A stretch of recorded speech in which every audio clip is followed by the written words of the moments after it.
जीतेंगे हम, ये वादा करो, कोशिश हमेशा ज्यादा करो। किस्मत भी रूठे पर हिम्मत ना टूटे, किस्मत भी रूठे पर हिम्मत ना टूटे। मजबूत इतना इरादा करो, मजबूत इतना इरादा करो। जेई एडवांस्ड के जो क्वेश्चंस होते हैं, अगर इरादे पक्के हैं, कॉन्सेप्ट क्लियर हैं, तभी आप सवाल बहुत स्मूथली सॉल्व कर पाते हैं। मैट्रिक्स का एक सवाल आपके बीच लेकर के आया हूं मैं। ये क्वेश्चन जेई 2010 के पेपर में आया था। जेई एडवांस्ड 2010 पेपर का मेरे को लगता है सबसे डिफिकल्ट क्वेश्चन यही था। पैराग्राफ टाइप में इस सवाल को पूछा था जेई वालों ने। यहां पे देखिए एक पैराग्राफ दिया है, उसके बाद ये एक क्वेश्चन पूछा, फिर ये सेकंड क्वेश्चन पूछा है, और फिर ये थर्ड क्वेश्चन पूछा है। तो यहां पे 3 प्रॉब्लम पूछे हैं। इस सेशन में हम इस पूरे सवाल को डिस्कस करेंगे।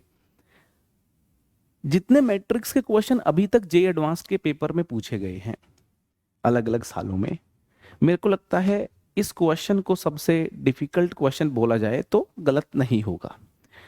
वैसे तो हर क्वेश्चन की अपनी खूबसूरती होती है, बट ये क्वेश्चन मेरे को लगता है कि आप डिफिकल्ट क्वेश्चन में से एक में रैंक इसको कर सकते हो।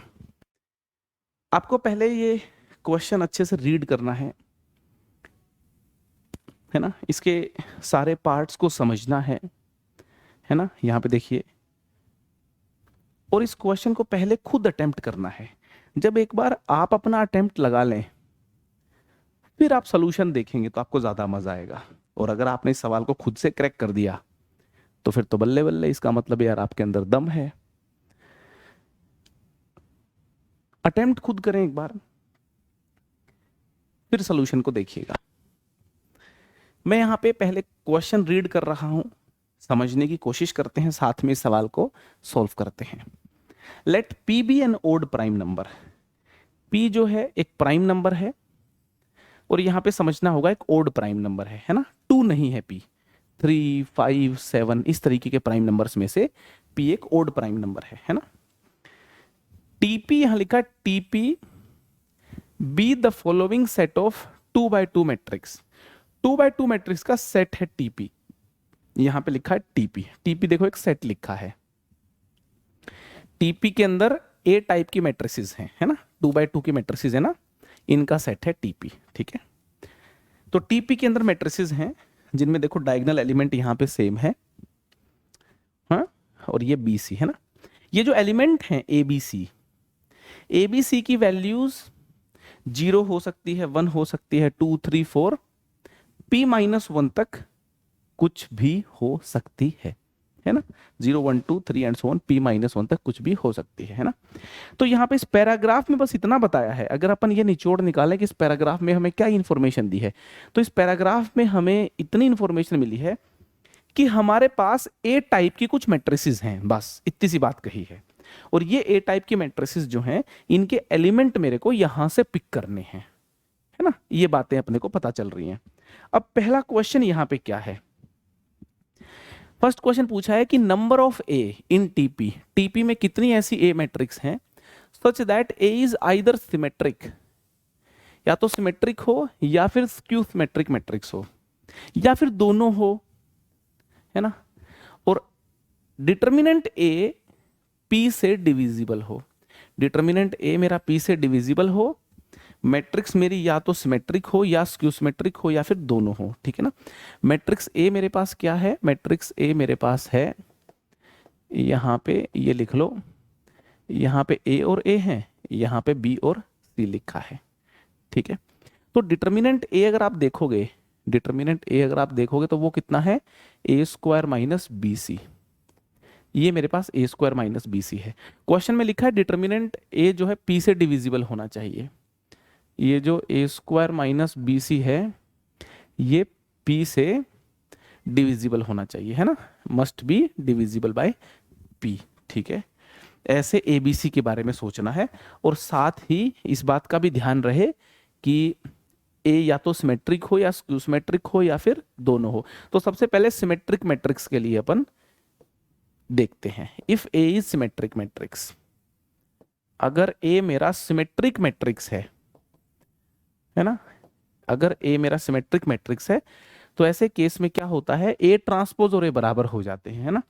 तो यहाँ पे बी और सी बराबर होने चाहिए। तो ऐसे केस में मेरी मैट्रिक्स का जो बी है और सी है वो इक्वल होना चाहिए। बी और सी अगर मेरा इक्वल हो गया तो मेरा जो A square minus B C by P है, इसको ध्यान से देखेंगे तो बी और सी बराबर हो गया, तो ये हो गया आपका बी स्क्वायर बाई पी, है ना। तो यहाँ पे आ गया A minus B into A plus B by P, है ना। अब ए और बी यहाँ पे देखो, ए और बी यहाँ पे हमारे इंटीजर्स हैं, तो ये क्वांटिटी भी इंटीजर, ये क्वांटिटी भी इंटीजर हो गई, ठीक है।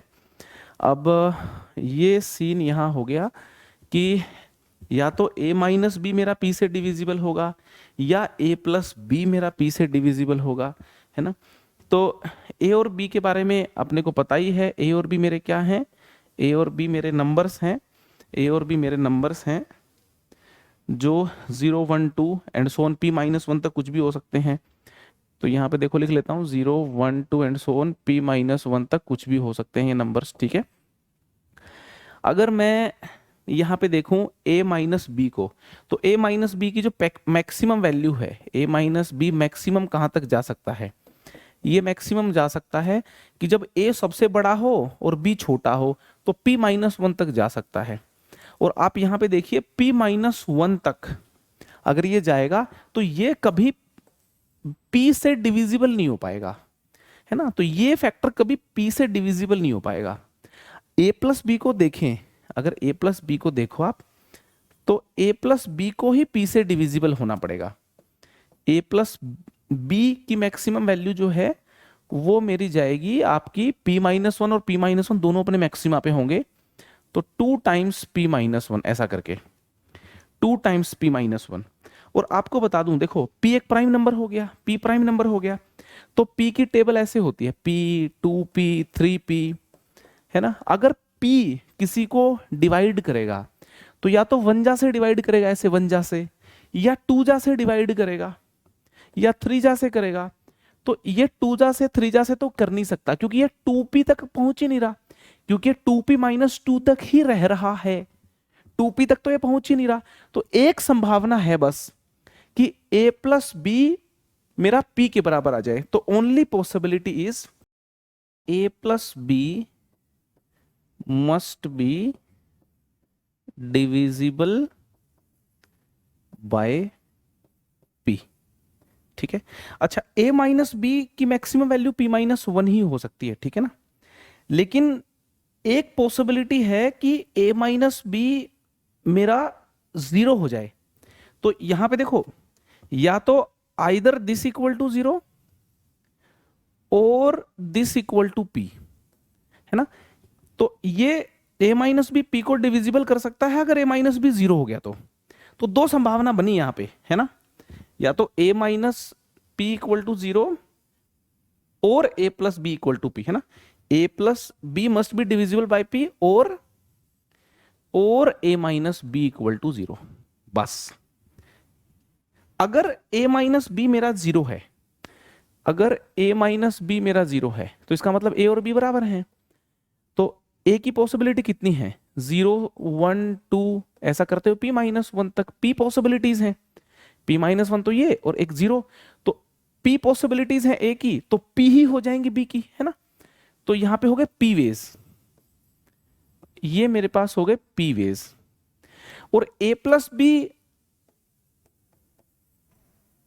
Divisible by p, divisible by p, इसकी पॉसिबिलिटी कितनी होंगी, a 0 हो नहीं सकता क्योंकि a 0 तो b मैक्सिमम p माइनस 1 होगा, तो दोनों का जो जोड़ है वो p माइनस 1 तक ही गया, तो दोनों का जोड़ मेरे को p करना है ना।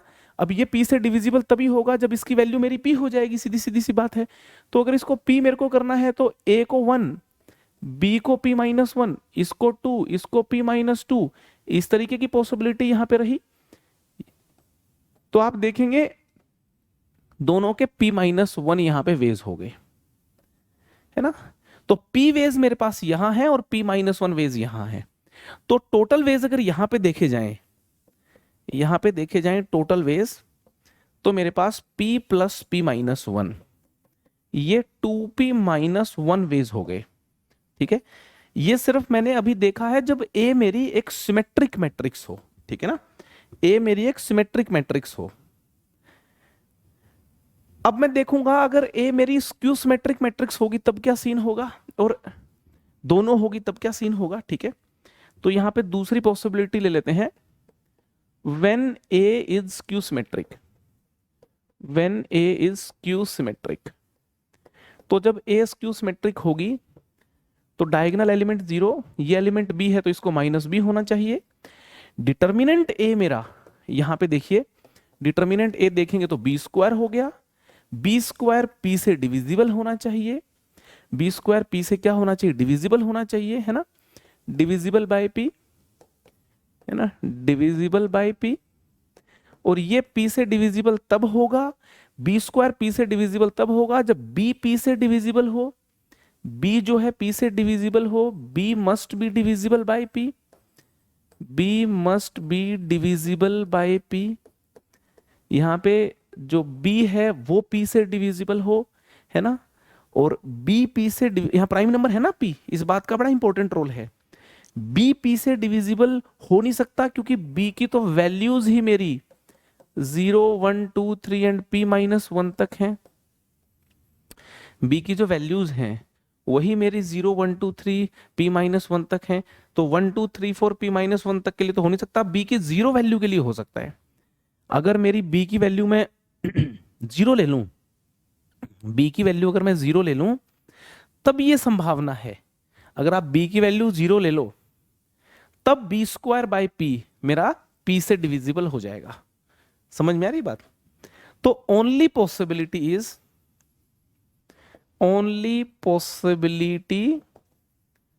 Is B = 0। तो जैसे ही B = 0 लिख दिया तो यहां पे देखिए, ये मैं स्क्यू सिमेट्रिक मैट्रिक्स के अंडर यहां पे इसको सोल्व कर रहा था, तो ये मैट्रिक्स मेरी स्क्यू सिमेट्रिक भी है और सिमेट्रिक भी है ना। तो ये मैट्रिक्स मेरी सिमेट्रिक भी है एंड स्क्यू सिमेट्रिक भी है, स्क्यू सिमेट्रिक भी है, सिमेट्रिक भी है और स्क्यू सिमेट्रिक भी है। अब यहां पे वापस आते हैं, ये केस ऑलरेडी यहां काउंट हो गया जब मेरा A और B बराबर है ना। तो इसमें मैंने A और B जब 0 का केस लिया, जब A और B दोनों 0 हो, तो ये केस यहां काउंट हो चुका है इन P वेज में।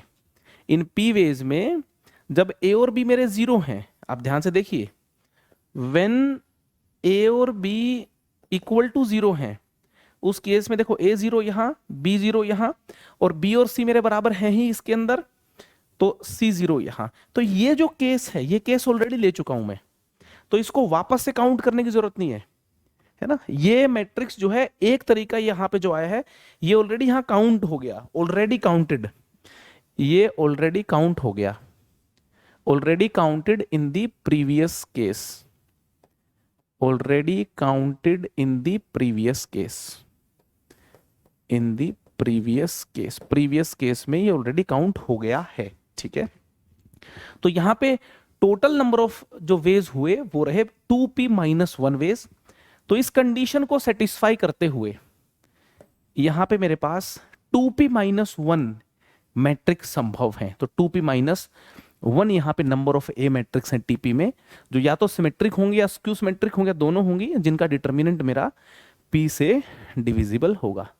करेक्ट है। तो इस तरीके के जो सवाल हैं, ये आप देखो, p एक प्राइम नंबर है मेरा, ओड प्राइम नंबर। तो p की कोई वैल्यू ले लो, जैसे 3 ले ली आपने या 5 ले ली, है ना, कोई एक वैल्यू लेकर के, है ना, p की वैल्यू 3 ले ली, 5 ले ली, और उसके बाद पूरा सवाल सोल्व कर दिया, किए जा सकते हैं, ठीक है। और एग्जाम में कोई एक p की पर्टिकुलर वैल्यू लेकर के आप सवाल सोल्व करोगे, हो भी जाएंगे, करना भी चाहिए।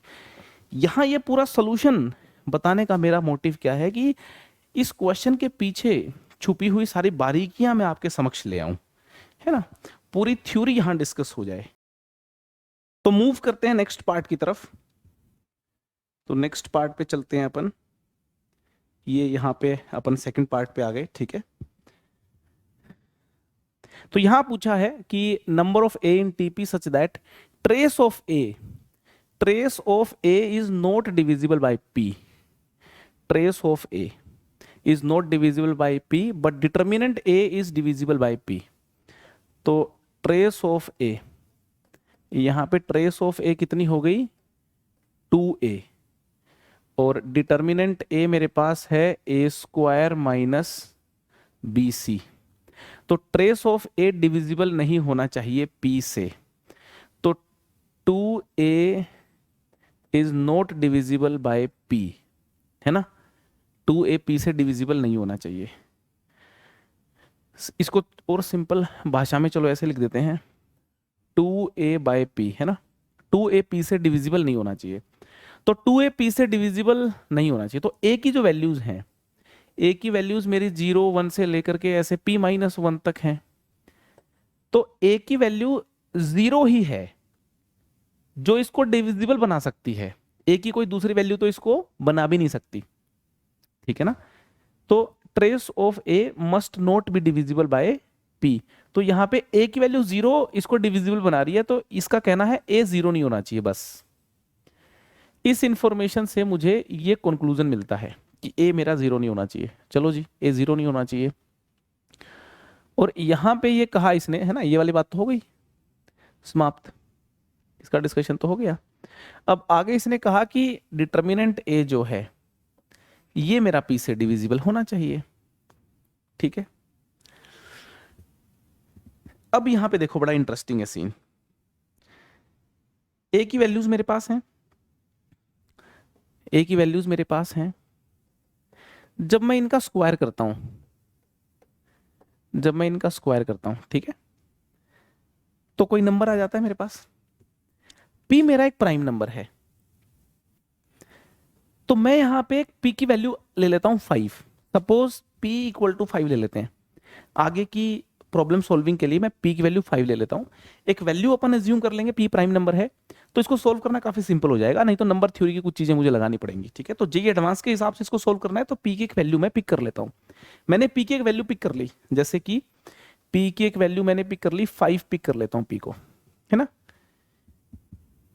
तो यहां पे जब a स्क्वायर आ गया मेरा, तो ये 0 हो गया, ये 1 हो गया, ये 4 हो गया, ये 9 हो गया, फिर 4 का स्क्वायर करेंगे, ये 16 हो गया, और कहानी चलती रहेगी, है ना। A square minus B C by P को मैं ऐसे लिख रहा हूं, A square minus B C, ये डिवाइड बाय पी है, डिवाइड बाय पी है, और पी को मैंने 5 अज्यूम कर लिया। 1 मिनट के लिए पी को मैंने 5 कर लिया, और यहाँ ऑप्शंस में भी मैं 5 डाल दूंगा, है ना। या फिर मैं एक पैटर्न देख लूंगा, आप देखिए आगे कैसे कर रहा हूं। तो p की वैल्यू मैंने जब 5 डाल दी, तो जब a स्क्वायर बाई 5 देखा मैंने, जब मैंने a स्क्वायर बाई 5 देखा, तो मैंने रिमाइंडर के बारे में देखा कि जब मैं इनको डिवाइड कर रहा हूं यहां पे, तो इसका रिमाइंडर देखो, यहां पे ये तो पूरा डिवीजन हो रहा है यहां पे, है ना। और a 0 तो हो भी नहीं सकता, इसको तो हटा ही देते हैं अपन। तो जब मैं इसका स्क्वायर कर रहा हूं तो रिमाइंडर या तो 1 आ रहा है, यहाँ पे रिमाइंडर कितना आ रहा है 4, यहाँ पे रिमाइंडर 4 आ रहा है, यहाँ पे रिमाइंडर 1 आ रहा है। तो आप देखिए यहाँ पे रिमाइंडर मेरा 1 और 4 आ रहा है। इस केस में रिमाइंडर मेरा 1 और 4 आ रहा है ना। रिमाइंडर कितना आ रहा है 1 और 4। मैं चाहता हूं A square minus B C P से डिविजिबल हो जाए। तो मेरे दोस्त ये तभी संभव है जब जो रिमाइंडर यहां आ रहा है और जो रिमाइंडर यहां आ रहा है ये दोनों सेम होना चाहिए, सेम रिमाइंडर आने चाहिए। इसका रिमाइंडर 4, इसका 4, 4 माइनस 4 0 रिमाइंडर, मतलब पूरा डिविजिबल हो जाएगा। यहां पे रिमाइंडर मस्ट बी सेम, ये यहां पे कॉन्सेप्ट लगा रहा हूं मैं, remainders must be same. Remainders यहां पे सेम आने चाहिए, ठीक है। तो ए की जो पॉसिबिलिटीज हैं, अब देखो आगे कैसे सोल्व कर रहा हूं, है ना। मेरे पास ए है, मेरे पास बी और सी है। तो ए की जो वैल्यूज हैं, ए की वैल्यूज आप 1 2 3 4 p माइनस 1 तक कुछ भी ले सकते हो। ए की वैल्यू 0 नहीं लेनी। तो ए की वैल्यूज लेने के p माइनस 1 वेज हैं। तो मान लो आपने कोई ए की वैल्यू फिक्स कर ली, जैसे मान लो मैंने ए की वैल्यू फिक्स कर ली, ए की वैल्यू मैंने मान लो 2 फिक्स कर दी, तो रिमाइंडर मेरा 4 हो गया। तो अब रिमाइंडर 4 लाने के लिए b into C divide by 5, इसका रिमाइंडर भी 4 लाना पड़ेगा मेरे को, है ना। तो b इंटू सी मेरा 4, कितनी पॉसिबिलिटीज हैं b इंटू सी मेरा 4 आ जाए, यहां पे करके देखते हैं। b इंटू सी 4 आ जाए तो b की वैल्यू आप 1 ले लो, c की वैल्यू 4 ले लो, इसकी वैल्यू 2 ले लो, इसकी वैल्यू 2 ले लो, इसकी वैल्यू 4 ले लो, इसकी वैल्यू आप यहां पे 1 ले लो, है ना। रिमाइंडर 4, b इंटू सी 4 नहीं, रिमाइंडर 4, b इंटू सी का रिमाइंडर, ये रिमाइंडर है ना, रिमाइंडर यहां पे 4 आ जाए, है ना। p मैंने क्या लिया है, p मैंने मेरा 5 लिया है। तो b और c की वैल्यूज आप पिक कर सकते हो, b और c की जो वैल्यूज हैं ये आप पिक कर सकते हो 0 1 2 5 -1 4 तक, ठीक है। तो रिमाइंडर 4 देखो 1 4 2 4, है ना। अब 3 के साथ कुछ पॉसिबिलिटी है क्या, 4 को तो चलो नीचे ले गया, मैं 4 को बाद में लिखता हूँ। 3 के साथ देखते हैं पॉसिबिलिटी है क्या। b की वैल्यू अगर मैं 3 ले लूँ तो c की वैल्यू 1 लेने से बात नहीं बनेगी, 2 लेने से नहीं बनेगी, 3 लेने से बात बन जाएगी। 3 इंटू 3 9, 9 डिवाइड बाई 5 4 रिमाइंडर आ जाएगा, ठीक है। 4 लेने से यहाँ पे 1 आ गया। तो आप यहाँ पे देखेंगे कि 4 पॉसिबिलिटी यहाँ पे आ रही हैं, 4 पॉसिबिलिटीज। कितनी पॉसिबिलिटी आ रही है, 4 पॉसिबिलिटीज आ रही हैं, ठीक है। तो जब p की वैल्यू मैंने 5 ली तो 4 पॉसिबिलिटी आ रही है, मतलब 4 का मतलब है p की वैल्यू कितनी है 5, तो मेरे पास p -1 पॉसिबिलिटीज आ रही हैं, p -1 वेज आ रहे हैं, है ना। तो यहां पे ध्यान से सुनो स्टेटमेंट को। स्टेटमेंट का ये कहना है कि अगर मैं a की कोई पर्टिकुलर वैल्यू लेता हूं, अगर मैं a की कोई पर्टिकुलर वैल्यू लेता हूं तो एक पर्टिकुलर रिमाइंडर आएगा, ठीक है। वो पर्टिकुलर रिमाइंडर मेरे को ऑब्टेन करना है, तो बी सी के p -1 वेज होंगे, ये यहां पे बात साफ हो गई। p -1 वेज होंगे, ये कहना है। कितने वेज होंगे, p -1 वेज होंगे। तो टोटल वेज क्या हो गए, फंडामेंटल थ्योरम ऑफ मल्टीप्लीकेशन लगेगी, a के वेज और बी सी के वेज मल्टीप्लाई कर दो, मेरे पास p -1 का स्क्वायर, p -1 का स्क्वायर वेज हो जाएंगे। बात समझ में आ रही है, ठीक है। तो यहां पे जो कॉन्सेप्ट है वो कॉन्सेप्ट ये है कि जो रिमाइंडर यहां से आ रहा है वही रिमाइंडर यहां से आना चाहिए। मैंने p की एक वैल्यू ले ली 5, ठीक है ना, और फिर मैंने a स्क्वायर और bc के रिमाइंडर को ऑब्जर्व करते हुए इनके नंबर ऑफ वेज पे कमेंट करते हुए जो है सॉल्व कर दिया। करेक्ट हो गई बात, ठीक है जी। अब जो है आगे मूव करते हैं, नेक्स्ट पार्ट हमारा। देखो थोड़ा सोचना पड़ेगा सवाल में, है ना। p -1 का स्क्वायर है क्या, यहाँ पे ये लो, ऑप्शन सी पे करेक्ट कर दिया मैंने, ठीक है ना। थोड़ा सोचना पड़ेगा सवाल में। इस सवाल की ब्यूटी ये है कि आपको सोचने में मजबूर करता है ना। मैट्रिक्स का बड़ा प्यारा सवाल था ये पेपर में। देखिए आपको सोचना पड़ेगा, खुद ब खुद आइडिया इनिशिएट करना पड़ेगा, तभी जाके जे एडवांस के सवाल जो हैं सोल्व होते हैं। जब तक आपको खुद ब खुद आइडिया इनिशिएट करने नहीं आते एंड फिर अपने आइडिया को आगे एग्जीक्यूट करके और पूरा सवाल सोल्व करना नहीं आता, तो जे एडवांस के सवाल नहीं सोल्व होते, ठीक है ना। मजा तभी है जब आप अपना एक प्रॉब्लम देख के एक आइडिया जनरेट करो, एक प्रोसेस बनाओ, फिर कैलकुलेशन करके टिक कर दो। इसका लास्ट पार्ट सवाल का क्या था कि ऐसी ए मैट्रिक्स बताओ, है ना। यहाँ पे सवाल तीनों यही पूछे गए हैं कि ऐसी ए मैट्रिक्स बताओ, फिर कंडीशन दे दी, ऐसी ए मैट्रिक्स बताओ, कंडीशन दे दी, कितनी ऐसी ए मैट्रिक्स हैं, फिर कंडीशन दे दी। तो तीनों सवाल जो हैं उनका लहजा वही है, कंडीशन अलग अलग दे दी, ठीक है। ऐसी ए मैट्रिक्स बनाओ, बताओ कितनी होंगी such that determinant A is not divisible by P. अच्छा, तो डिटर्मिनेंट ए जो है वो मेरा ए स्क्वायर माइनस बी सी है, तो determinant A not divisible by P, तो इसका मतलब ये हो गया number of matrix, number of A whose determinant is not divisible by p, is not divisible by p will be equal to total matrix minus number of matrix whose determinant is divisible by p, whose determinant is divisible by p। ठीक है ना, मतलब total matrix कितनी होंगी, A B और सी को fit करने की, है ना, हर एलिमेंट को फिट करने की पी पॉसिबिलिटीज हैं, है ना, ये बात तो क्लियर है ना। हमारे जो ए बी और सी हैं इनकी वैल्यूज मेरी 0 1 2 एंड सो ऑन p -1 में से कुछ भी ले सकते हैं। तो यहाँ पे p वेज हैं, ए के फिट करने के किसी भी मैट्रिक्स में, p वेज बी के, p वेज सी के। तो टोटल मैट्रिक्स मेरी p क्यूब मैट्रिक्स है। तो एक बात तो ये समझ में आनी चाहिए कि टोटल मैट्रिक्स मेरी जो है ये p क्यूब मैट्रिक्स यहाँ पे टोटल मैट्रिक्स हो गई। अब मेरे को देखना है कि number of matrix whose determinant is divisible by p, वो कितनी मैट्रिक्स हैं जिनका डिटर्मिनेंट a मेरा p से डिविजिबल है, p से डिविजिबल है, ये मेरे को देखना है। डिटर्मिनेंट a मेरा p से डिविजिबल होना चाहिए। तो यहां पे मैंने क्या किया, इसको लिख दिया a² by p minus bc by p।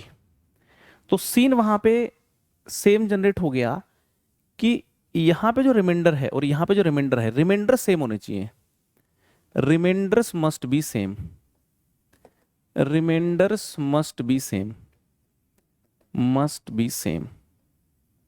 ठीक है, आपको बताऊं ये p से डिविजिबल करना है तो या तो a मेरा 0 होगा या a 0 नहीं होगा।